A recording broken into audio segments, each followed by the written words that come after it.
we store information at synapses, and therefore learning and memory is going to require the rearrangement of synapses. It's going to require that some synapses get stronger and others get weaker. We're going to talk about how synapses strengthen and weaken in this class, and the logic that neurons use to know whether or not they should strengthen or weaken their synapses. It all depends on whether or not cells are firing together. So Hebbian plasticity turns out to be pretty darn close to what's going on. We'll talk about synaptic plasticity and the importance of NMDA receptors. Then we'll go through some of the short and long-term changes that occur. So short-term, that's just going to be post-translational modifications and a little bit of local protein synthesis. The longer-term changes are going to require a change in gene expression. Then we'll wrap the whole thing up and talk about how learning might occur. The logic that we have for changing synapse strength depends upon whether or not neurons are firing together. So the learning that occurs throughout our life can either be associative or non-associative. In other words, are we putting together two bits of information? Are we making an association? If so, that's associative learning. But we also learn non-associatively as well. We can learn to ignore certain things or to attend to certain stimuli. And that's what we're going to see here in these videos. So let me start this one. I'll go ahead and mute my computer there. So should be a loud noise playing in this video. And that's what the X is. They're just slamming a door there to create a loud noise. And what you'll notice is it startles the rodent, as it should. And then with repetitive presentation of that noise, it learns to ignore it. It's just learning that that doesn't matter. This would be habituation, or the reduction in a response. Of course, dishabituation can also occur. So in this case, same old door slam on the X. Then they'll put in a novel stimulus. And I'll show you with the little red circle there. This is not the same door slam, it's something else. It's another loud noise, but it's different. Then you'll see a return to the response, right there. That's dishabituation. So we lose the response, but we can get it back with novel stimuli.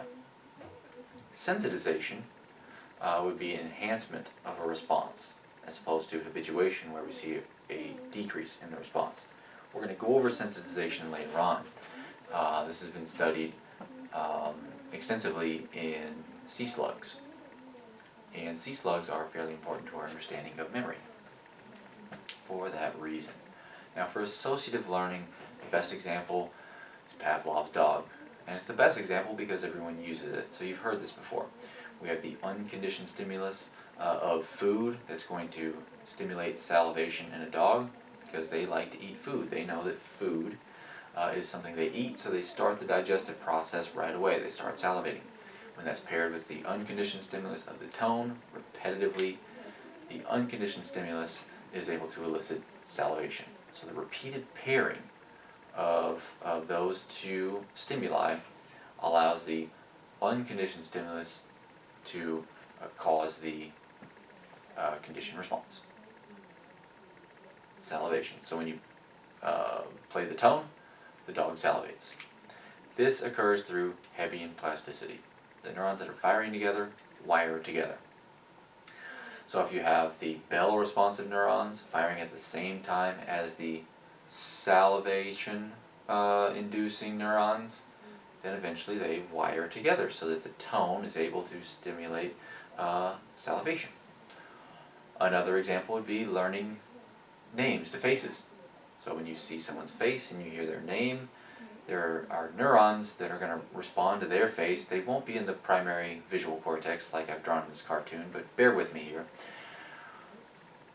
That face gets paired with that name. So there's a pattern of visual neurons stimulated by the face, and there's a pattern of auditory neurons stimulated by the name. When they fire together repetitively, we can then learn that person's name just by looking at their face. This was first put forward by Donald Hebb. So Hebb's postulate is just that if two neurons fire together, they wire together. And this has been reworded slightly in the synaptic plasticity and memory hypothesis Now they use the fancy term synaptic plasticity, and that just means synapses change strength. And they do so in an activity-dependent manner. So if neurons are firing together, they wire together. And we can see that right here. This is a brilliant set of data that show synaptic plasticity in learning behaving animals. So they implanted a multi-electrode array in the hippocampus. We can see that in panel A there. And in panel B, they're doing some extracellular recordings. That downward deviation is just showing you the hyperpolarization of the extracellular fluid because of depolarization of the neurons. They have a few different electrodes in a few different parts of the hippocampus, and you'll notice in some of those electrodes there's an increase in strength. In others, there's a decrease in strength. We'll go over how both of those occur in this talk. In panels C through F, we're going to start at the bottom. Look at panel F. This is just naive rats. They didn't do anything to them. They're just measuring activity in that multi-electrode array. The color is showing you kind of the strength of the synapse relative to baseline. So if we see a whole lot of red and yellow, that means it got stronger. If we see blue and purple, that means it got weaker. Hovering kind of around the blue-green range, not much going on. In panel E, all they did was shock the rat. They didn't teach it anything, they just shocked it, not much of an effect. In panel D, they just put the rat into a novel chamber, so a dark chamber, and let him walk around. That didn't teach him much either. In C, on top, that's where they trained the animals in an inhibitory avoidance task, where they put them into a dark chamber and shocked them, so they learn that this chamber sucks. They're associating that new chamber with shock. And shock, just across the board, no matter what species you are, sucks because it's painful. Pain is going to elicit negative emotion. It's also going to stimulate memory as well, so that we learn, this sucks, don't do it again. You can see in panel C, there's a whole lot more red and yellow showing up. That's showing you a change in synapse strength in the hippocampus. So the rat learns where it is and remembers it sucks. So we're going to see a change in synapse strength. We might expect to see a change in synapse number, and we will. So whenever we train an animal in, let's say, a hippocampal dependent memory task, we'd expect to see an increase in the number of synapses in the hippocampus to accommodate this new learning that has taken place, and that's what these data are showing us here. So they trained a rodent in an inhibitory avoidance task, just like we talked about in the last experiment. But in this case, what they did was sacrifice the rat at different times, either 1 day, 8 days, 42, or 49 days. So obviously these are different rats at different time points. In panel B, we're looking at the freezing behavior. So when the rat learns that the area sucks, they freeze. That's how the rat responds to that fear, by freezing. The freezing behavior is much higher, so you see longer bars in the trained rats compared to control. So the filled bars, T, that would be trained, and C would be control. So there's a little freezing, not much. So even 49 days later, we're still seeing freezing. And what we also find 49 days later is an increase in the density of synapses. Raw data shown in C and much better in part D. The quantification is in E, and it's summarized in panel F. So look in panel F there, and notice we see this increase in synapse density. What they're doing there is just counting spines. So when we learn something and we remember it, we see an increase in synapse density. A decrease in synapse density correlates pretty well with a decrease in memory function. The strongest correlate with an impairment in memory function in Alzheimer's disease, for example, is a decrease in synapse density. And even in normal aging, we're going to see a decrease in synapse density and a decrease in memory function. So we're looking at 3 groups of rats here. There's the young group over there on the left. What we're plotting here would be synapse density on the Y. That AU would be the aged, unaffected rats, and AI, aged, impaired. So the 2 groups on the right there, they're aged, but one doesn't really have significant memory impairments, the other does. And those with the worst memory have the lowest density of synapses. Now when we're talking synaptic plasticity, we're probably talking LTP. There are different names for this that people use, but it's the same idea. When neurons fire together, they wire together. So whether you want to call it long-term potentiation or kindling or central sensitization, doesn't matter. Same shit, different toilet. The toilet we're in this case would be the hippocampus. In the hippocampus, whenever we have coincident firing of neurons, in other words, they fire together, we see an increase in their synapse strength. In other words, they wire together. You could look at this with intracellular recordings. That's what we see in panel B. In panel C, on the bottom, this is more commonly what we use. We see extracellular recordings. Depolarization, of course, is a positive deflection in membrane potential within the cell. So outside we see a negative deflection. The more negative that deflection, the stronger the depolarization must have occurred at the synapses. And normally what we look at is the slope of that depolarization. And the way that we most commonly stimulate LTP is with tetanic stimulation. So we deliver a train of action potentials. That's going to guarantee the pre- and postsynaptic neurons fire together. And when they do that, their synapses strengthen. That is, they wire together. So on top in panel A, that's just showing you the slope of the field recording. So how quickly are we seeing that downward deflection? There's always some sort of stimulus artifact. We don't care about that. And then there's our extracellular field recording. This dip indicates depolarization of neurons.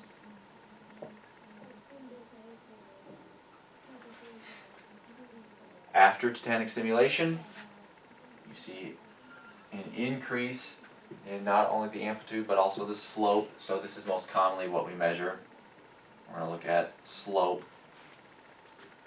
and that's what they're plotting in part A. So you can see the actual raw data in panel B below that. Long-term potentiation has three basic properties that it follows. The first is cooperativity. In other words, the stronger the stimulus, the longer and stronger the potentiation. For this, let's compare a few synapses. So I've drawn out a little cartoon dendrite there with 6 different synapses on it. The red ones, the red axons there are active, and the little blue circles are just showing you how strong is the depolarization. Big circles, like at synapses 1 and 5, strong. Synapses 3 and 6, weak.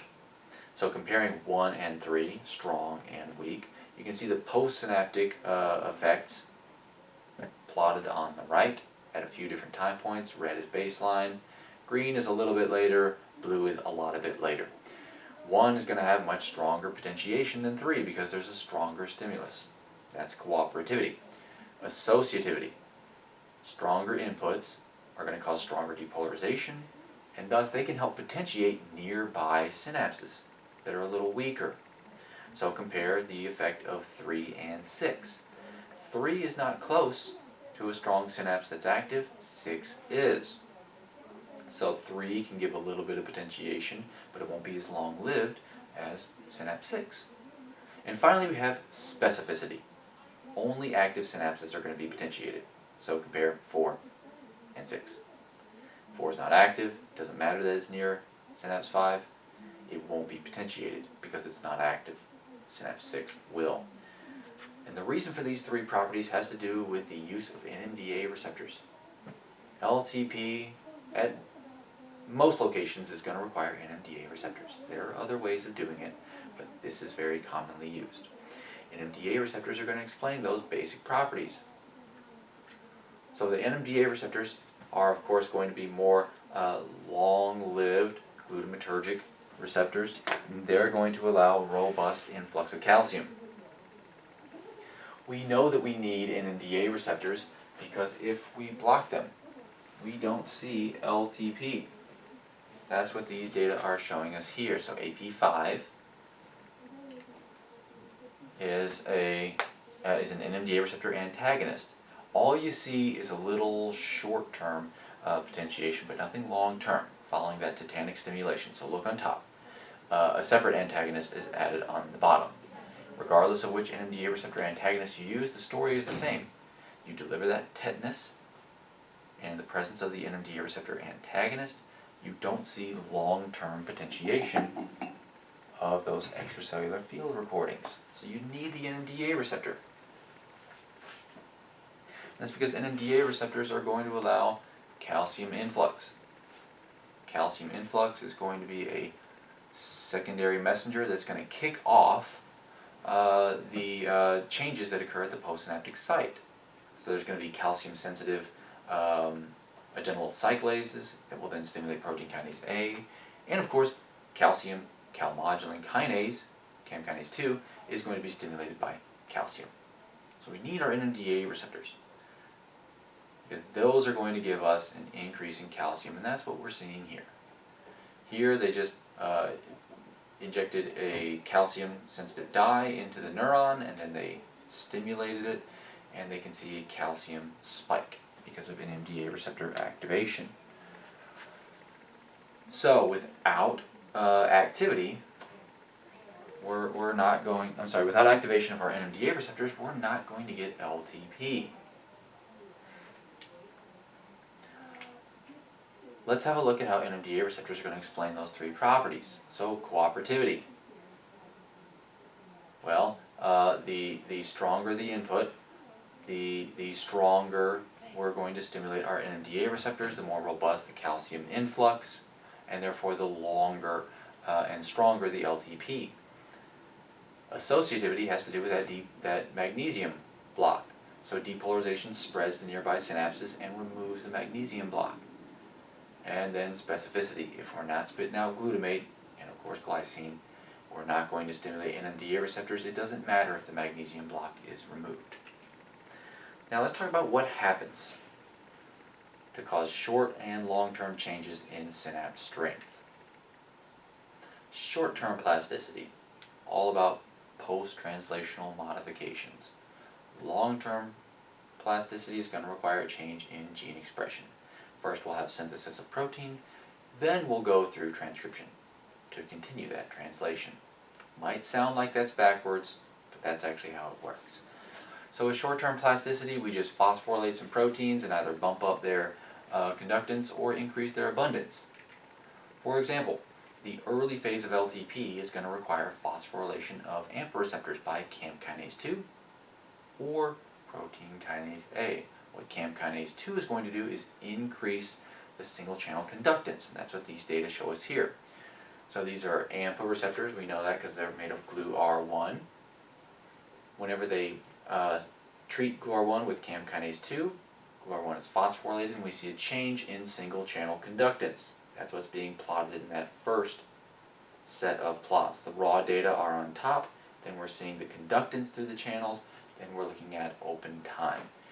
The biggest effect here is going to be on the conductance through the channels. So following CAM kinase 2 phosphorylation, we move more ions through our AMPA receptors, thus we get more pronounced depolarization and larger extracellular recordings. With protein kinase A phosphorylation, what this causes is insertion of AMPA receptors into the membrane. So not all the AMPA receptors are there at the postsynaptic site. Some are held in reserve. When they're phosphorylated by protein kinase A, they then move to the membrane, insert, and go to the postsynaptic site. So we increase the number of AMPA receptors. Now let's revisit sensitization here. We're going to look at sensitization of the gill withdrawal reflex. So this is an important reflex that's been studied extensively. When you touch the siphon there, it's going to withdraw the gill. If the slug loses its gill, it can't breathe and it dies. What they're going to do is shock the tail, so they're going to apply some strong stimulus. You're going to see robust withdrawal of the gill, and then they're going to repeat that mechanical stimulation of the siphon. And what you'll see here, more pronounced withdrawal of the gill. So we see sensitization of the gill withdrawal reflex. They'll show you a side-by-side here in just a moment, so you can see before and after sensitization. What that repetitive shock did was pair the activity of sensory and motor neurons and stimulate potentiation of their synapse through the activation of serotonergic interneurons. So what that shock did was stimulate an interneuron that helped strengthen the synapse between the sensory neurons in the gill and the sensory neurons in the siphon and the motor neurons that retract the gill. So that after the stimulation, after sensitization, now when we stimulate the sensory neuron, it's going to produce much stronger output to the motor neuron. And so we see stronger withdrawal of the gill reflex. What serotonin is going to do is act on serotonergic receptors. There's a few different types of those. We're going to see both G, Q, and GS coupled receptors. So we're going to stimulate protein kinase A from the GS coupled, protein kinase C from GQ coupled. And those are going to act on different targets in the cell body, dendrites, and axon. What we're going to do in both cases is reduce potassium conductance, cause a little bit of further depolarization, and increase calcium conductance, again causing a little depolarization but also facilitating the release of neurotransmitter. So those neurons become more excitable as a result. The long-term changes that occur are going to be because of changes in gene expression. So not a little post-translational modification of the ion channels in the sensory neuron, but in this case a change in what proteins that sensory neuron is making. So whenever we have protein kinase A activity, of course, like I said before, all roads lead to CREB. Protein kinase A phosphorylates CREB. CREB phosphorylation then turns on that transcription factor. It recruits CREB binding protein, and then we can recruit RNA polymerase and change gene expression. And there's going to be a few things that happen here. First of all, we need to rearrange our synapses. So we're going to see a downregulation of some and an upregulation of other cell adhesion molecules. So the idea here is that by downregulating cell adhesion molecules, we can then start to move the synapse a bit, so we can allow it to essentially spread out and become stronger, and then we upregulate the pre and postsynaptic cell adhesion molecules. So ATCAM downregulated so that we can rearrange our axonal connections, and then we have an increase in neurexin and neuroligin. We'll hear about these again in the next unit. Neurexin is the presynaptic cell adhesion molecule, neuroligin is postsynaptic. And if you increase their expression, you increase the strength of synapses. Let's have a look at that here. So same synapse here. So we got a sensory neuron and the motor neuron. We're looking at the expression of neurexin and neuroligin on top. We don't care as much about that. Let's look in panel D. In panel D, what we're doing is increasing the expression of neurexin and neuroligin in the sensory and motor neurons, respectively. On top, you see that before and after, there's an increase in synapse strength. Just increasing neurexin or neuroligin or doing nothing, we see no effect. So by increasing cell adhesion molecules, we build bigger synapses, and bigger synapses are stronger. CREB is going to create a few different positive feedback loops that keeps it active.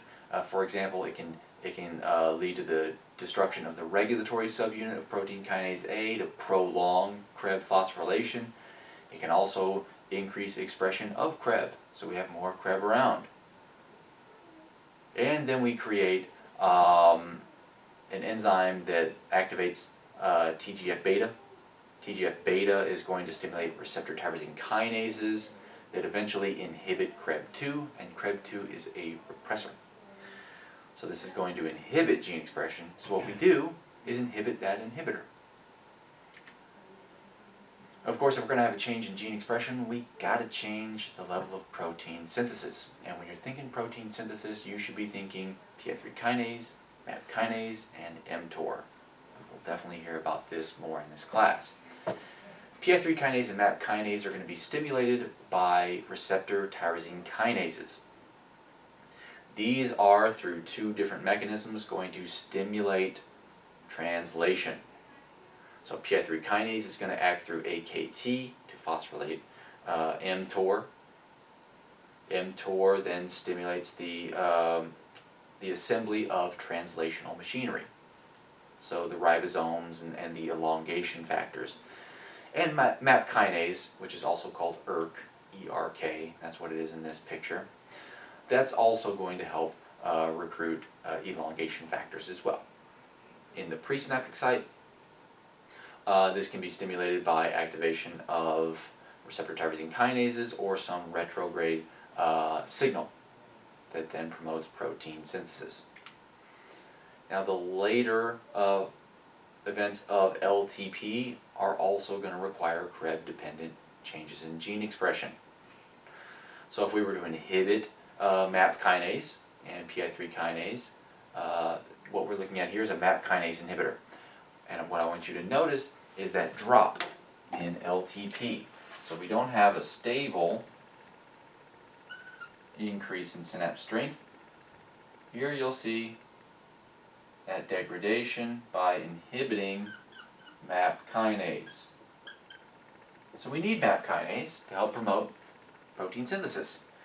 So that later part of LTP is going to require local protein synthesis. And it seems to require that a little bit before RNA synthesis. I know it sounds backwards, but it's not really. So on top here we're looking at the addition of a translation inhibitor. And that inhibitor causes a pretty much immediate drop in the strength of LTP. On the bottom, now they've added a translation inhibitor, and I want you to notice, a transcription inhibitor, sorry. So we're inhibiting RNA synthesis on the bottom, and there's a window there where we maintain our LTP. So it gets maintained, and then we see the drop. So the first thing that happens is local synthesis. So we have local protein synthesis, and then we have new protein synthesis because of transcribed genes. So we actually have RNA floating around at the synapse.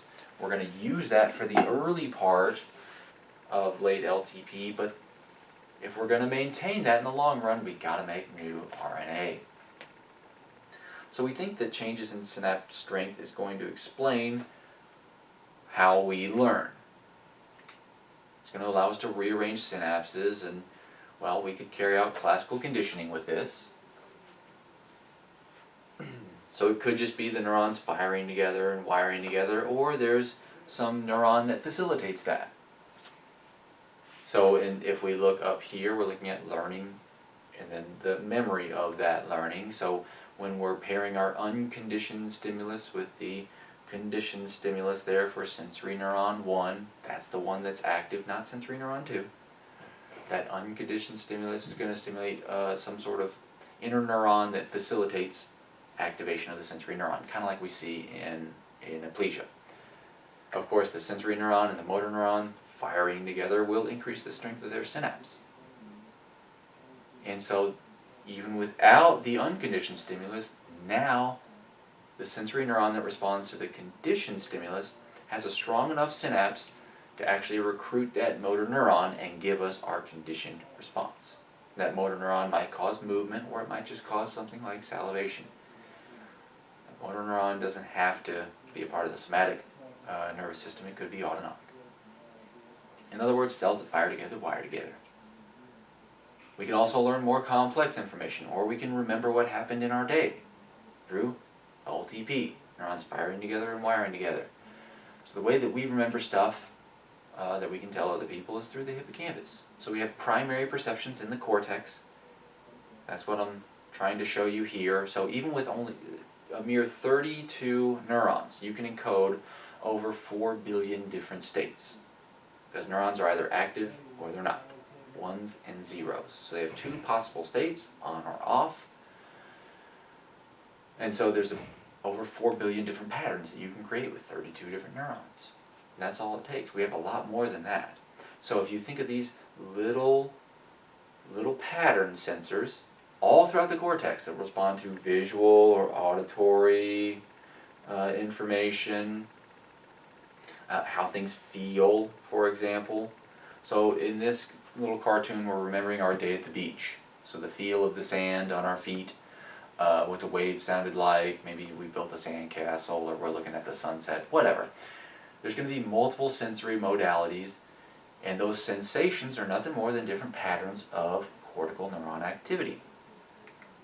The cortex feeds down that pattern to the hippocampus via the entorhinal cortex, and the hippocampus is a very plastic structure. Those neurons are highly excitable, that's why they are prone to create seizures, but they're also prone to rearrange their synapses, and so they'll store that new pattern based on what's going on in the cortex as a memory trace. Now, of course, there are fewer neurons in the hippocampus than there are in the cortex, so the memory is not perfect. It's never as crisp and detailed as the primary perception, but it's close enough. You can vaguely remember what your day at the beach was like because these connections from cortex to hippocampus go both ways. So first we rearrange the hippocampus and store a fuzzy memory trace. Then the hippocampus can try to recreate that pattern in the cortex. And if you do that enough, if you cause those cortical neurons to fire together often enough, they will wire together, likely through the unsilencing of synapses. We'll talk about silent synapses later. But they'll create new patterns so that you can remember information for a long, long time. Truth be told, everything I'm telling you in this class is only going to hang out in the hippocampus and you'll dump it later. It's probably not that important to you unless you use it. So if you go on and study something that we've talked about in this class, it'll remain for a long time if we make it to the cortex. So in psych classes, they like to talk about working memory, short-term memory, long-term memory. Really what they're talking about in that case would be prefrontal cortex for working memory. Of course, your sensory memory, sometimes they call it that. That's just your primary perceptions. That's what's going on in the cortex. Short-term memory, we tend to think of as being hippocampal dependent memory. And short-term can be years. We hold stuff in the hippocampus until it's deemed important enough to rearrange the cortex. And only if it makes it to the cortex is it going to be a stable memory. Because the cortex is plastic, but not as plastic as the hippocampus. So when something has made it to the cortex, it's probably a pretty stable memory. Unfortunately, we just don't store that much stuff in the cortex. Most stuff we hold on to for some variable amount of time and then later forget about it. You've probably experienced this if you ever go back and look at some calculus or some chemistry work that you would have understood back when you were in the class, but now it's Greek. Now all we've done in this class is talk about strengthening synapses, but of course synapses have to weaken too. It would be irresponsible for us to only increase synapse strength. We'd run the risk of excitotoxicity. So we don't do that. We increase synapse strength and at the same time decrease synapse strength so that neurons don't become too excitable. The way that we decrease synapse strength is through long-term depression, LTD. And it's the opposite of what we see with LTP. Not an increase, but a decrease in synapse strength.